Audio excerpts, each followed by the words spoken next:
From Zulu.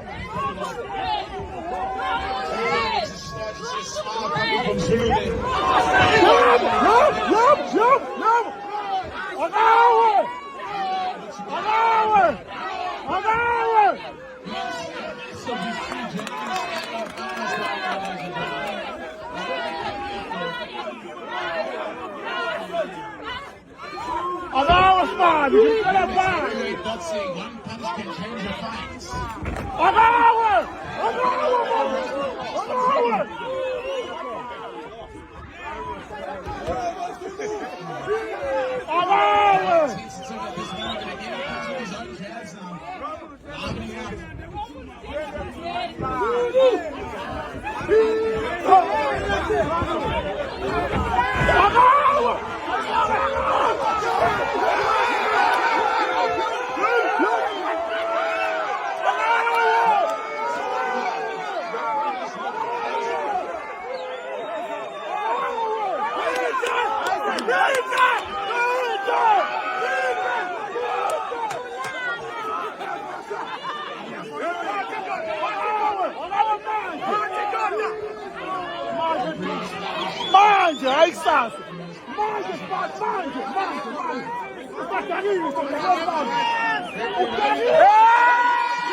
Hello, ngibingelele bafowethu nginamukele kuyona channel. If you are new to my channel, please don't forget to subscribe, like, comment and also share i-video. Any video engiyipostayo bafowethu nje nipresse u-like kakhulukazi ngoba manje le iyaboosta kakhulu.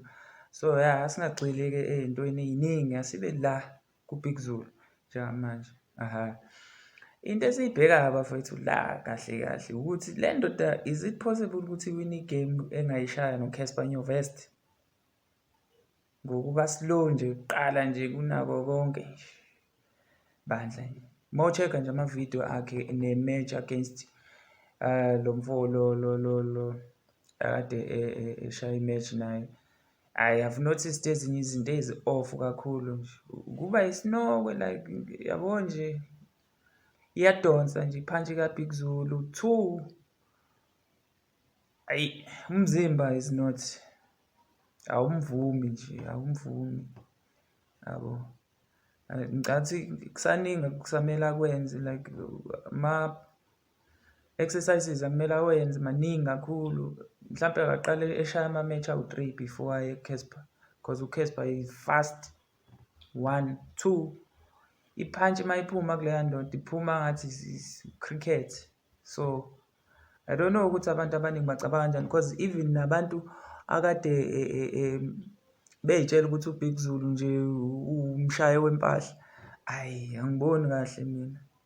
Nabo futhi especially uTwitter uyakuphika lokho kakhulu.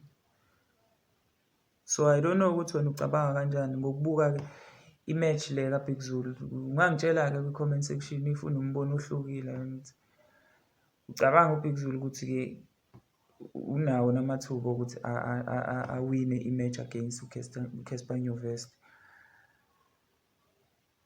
in relation to le video le noma le match le ekade simbuke ishaya.